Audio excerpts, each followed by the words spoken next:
আজ আমার উপস্থাপনায় তোমরা শুনবে সুকুমার রায়ের লেখা যতীনের জুতো গল্পটি। তাহলে চলো শুরু করা যাক। যতীনের নতুন জুতো কিনে এনে তার বাবা বললেন, এবার যদি অমন করে জুতো নষ্ট করো তবে ওই ছেঁড়া জুতোই পরে থাকবে। যতীনের চটি লাগে প্রতি মাসে এক জোড়া। ধুতিটা দুদিন যেতে না যেতেই ছিঁড়ে যায়। কোনো জিনিসে তার যত্ন নেই। বইগুলো সব মলাট ছেঁড়া, কোন দুমড়নো, স্লেটটা উপর থেকে নিচ পর্যন্ত ফাটা।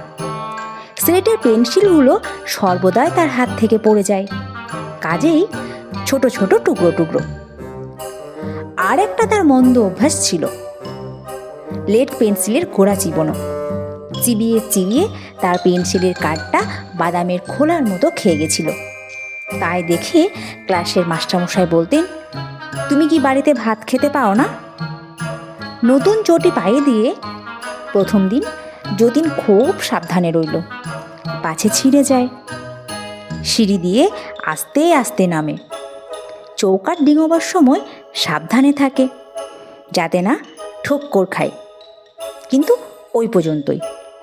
দুদিন পরে আবার যে সেই চটির মায়া ছেড়ে দূর দূর করে সিঁড়ি নামা, যেতে যেতে 10 বার হোঁচট খাওয়া সব আরম্ভ হলো। কাজেই 1 মাস যেতে না যেতেই চটির একটা পাশ একটু হাঁ করল। মা বললেন, ওরে এই বেলা মুচি ডেকে সেলাই করা, না হলে একেবারে যাবে। কিন্তু মুচি ডাকা হয় না, চটির হাঁও বেড়ে চলে। একটা জিনিসের যতীন খুব যত্ন করত, সেটি হচ্ছে তার ঘুড়ি। যে ঘুড়িটি তার মনে লাগতো সেটিকে সে যত্নে জোড়া তারা দিয়ে যতদিন সম্ভব টিকিয়ে রাখত। খেলার সময়টা সে প্রায় ঘুড়ি উড়িয়েই কাটিয়ে দিত। এই ঘুড়ির জন্য কতদিন তাকে তারা খেতে হতো। ঘুড়ি ছিঁড়ে গেলে সে রান্নাঘরে গিয়ে উৎপাত করত, তার আঠা চাই বলে। ঘুড়ির লেজ লাগাতে কিংবা সুতো কাটতে কাঁচি দরকার হলে সে মায়ের সেলাইয়ের বাক্স ঘেটে ঘন্ট করে রেখে দিত। ঘুড়ি ওড়াতে আরম্ভ করলে তার খাওয়া দাওয়া মনে থাকতো না। সেদিন যতীন স্কুল থেকে বাড়িতে ফিরছে ভয়ে ভয়ে। গাছে চড়তে গিয়ে তার নতুন কাপড়খানা অনেকখানি ছিঁড়ে গেছে। বই রেখে চটি পায়ে দিতে গিয়ে দেখে চটিটা এত ছিঁড়ে গেছে যে আর পরাই মুশকিল। কিন্তু সিঁড়ি দিয়ে নামবার সময় তার সে কথা মনে রইল না। সে 2-3 সিঁড়ি ডিঙিয়ে নামতে লাগলো। শেষকালে চটির হাঁ বেড়ে বেড়ে সমস্ত দাঁত বের করে ভ্যাংচাতে লাগলো।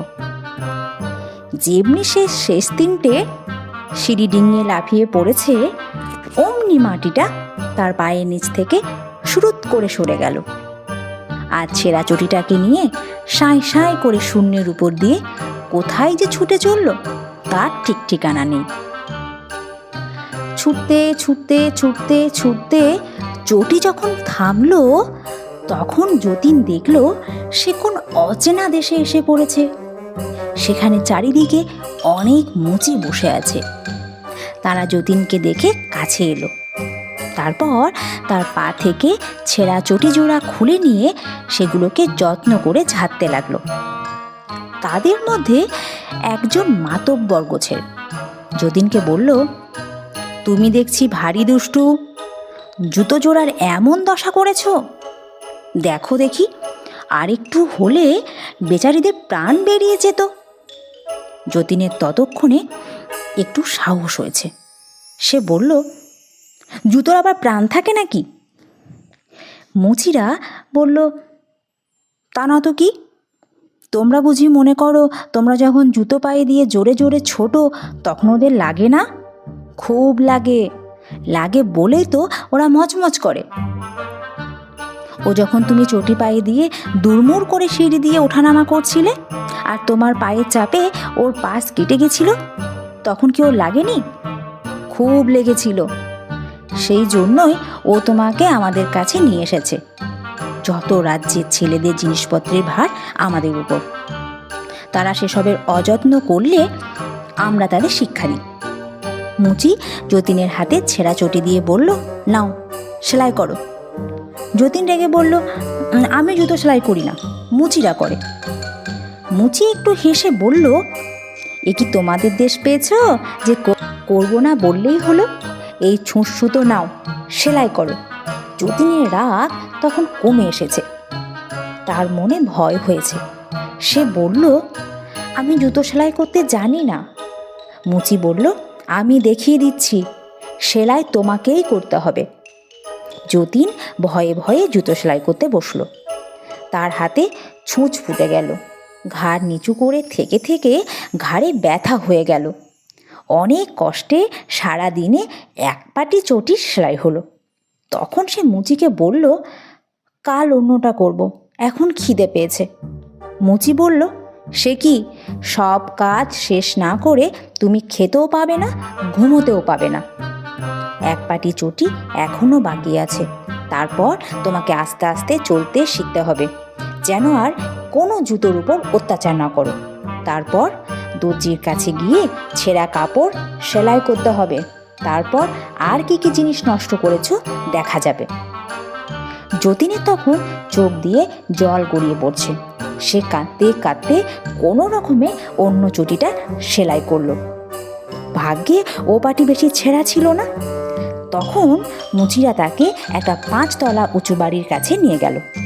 সে বাড়িতে সিঁড়ি বরাবর 1 তলা থেকে 5 তলা পর্যন্ত উঠে গেছে।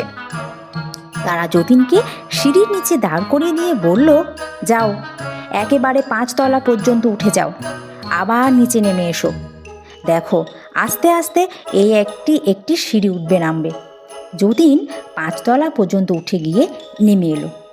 সে নিচে আসলে মুচিরা বলল, হয়নি, তুমি 3 বার 2টো সিঁড়ি একসঙ্গে উঠেছ, 5 বার লাফিয়েছ, 2 বার 3টে করে সিঁড়ি ডিঙিয়েছ। আবার ওঠো, মনে থাকে যেন, একটুও লাফাবে না, একটাও সিঁড়ি ডিঙোবে না। এতটা সিঁড়ি উঠে নেমে যতীন বেচারির পা টনটন করছিল। সে এবার আস্তে আস্তে উপরে উঠল, আস্তে আস্তে নেমে এলো। তারা বলল, আচ্ছা, এবার মন্দ হয়নি, তাহলে চলো দর্জির কাছে। এই বলে তারা তাকে আরেকটা মাঠে নিয়ে গেল। সেখানে খালি দর্জিরা বসে সেলাই করছে। যতীনকে দেখেই তারা জিজ্ঞেস করলো, কি কি ছিঁড়েছ? মুচিরা উত্তর দিল, নতুন ধুতিটা দেখো কতটা ছিঁড়ে ফেলেছে। দর্জিরা মাথা নেড়ে বলল, বড় অন্যায়, বড় অন্যায়, শিগগির সেলাই করো। যতীনের আর না বলবার সাহস হলো না। সে ছুঁচ সুতো নিয়ে ছেঁড়া কাপড় জুততে বসে গেল।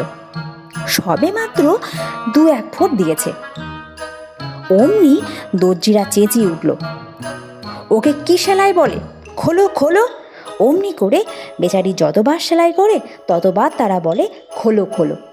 শেষে সে একেবারে কেঁদে ফেলে বলল, আমার বড্ড ঘুম পেয়েছে, বড্ড খিদে পেয়েছে, আমাকে বাড়ি পৌঁছে দাও, আর আমি কখনো কাপড় ছিঁড়ব না, জুতো ছিঁড়ব না। তাতে দর্জিরা হাসতে হাসতে বলল, খিদে পেয়েছে, তা তোমার খাবার জিনিস তো আমাদের কাছে ঢের আছে। এই বলে তারা তাদের কাপড়ে দাগ দেওয়ার পেন্সিল কতকগুলো এনে দিল। তুমি তো পেন্সিল চিবোতে ভালোবাসো, এইগুলো চিবিয়ে খাও, আর কিছু আমাদের কাছে নেই। এই বলে তারা যার যার কাজে চলে গেল। শ্রান্ত ক্লান্ত হয়ে যতীন মাটিতে শুয়ে পড়ল। এমন সময়ে আকাশে বঁ বঁ কিসের শব্দ হলো, আর যতীনের তালি দেওয়া সাধের ঘুড়িটা খোঁত খেয়ে এসে তার কোলের উপর পড়ল। ঘুড়িটা ফিসফিস করে বলল, তুমি আমাকে যত্ন করেছ, তাই আমি তোমাকে সাহায্য করতে এসেছি, শিগগির আমার ল্যাজটা ধরো। যতীন তাড়াতাড়ি ঘুড়ির ল্যাজ ধরল। ঘুড়িটা অমনি তাকে নিয়ে শো করে আকাশে উঠে গেল। সেই শব্দ শুনে দর্জিরা বড় বড় কাঁচি নিয়ে ছুটে এলো ঘুড়ির সুতোটা কেটে দিতে। হঠাৎ ঘুড়ি আর যতীন জড়াজড়ি করে নিচের দিকে পড়তে লাগলো। পড়তে পড়তে যেই মাটিটা ধাঁই করে যতীনের মাথায় লাগলো, অমনি সে চমকে উঠল। ঘুড়িটার কি হলো কে জানে। যতীন দেখল সে সিঁড়ির নিচে শুয়ে আছে, আর তার মাথায় ভয়ানক বেদনা হয়েছে। কিছুদিন ভুগে যতীন সেরে উঠল। তার মা বলতেন, আহা, সিঁড়ি থেকে পড়ে গিয়ে এই ভোগানিতে বাছা আমার বড় দুর্বল হয়ে গেছে। সে ফুর্তি নেই, সে লাফিয়ে ঝাঁপিয়ে চলা নেই, কিছুই নেই। তা নইলে একজোড়া জুতো 4 মাস যায়। আসল কথা, যতীন এখনো সেই মুচিদের আর দর্জিদের কথা ভুলতে পারেনি। আশা করি আজকের গল্প তোমাদের ভালো লেগেছে। যদি আমার গল্প ভালো লেগে থাকে তাহলে আমার চ্যানেলটিকে অবশ্যই সাবস্ক্রাইব করবে এবং শেয়ার করবে বন্ধুদের সাথে। ধন্যবাদ।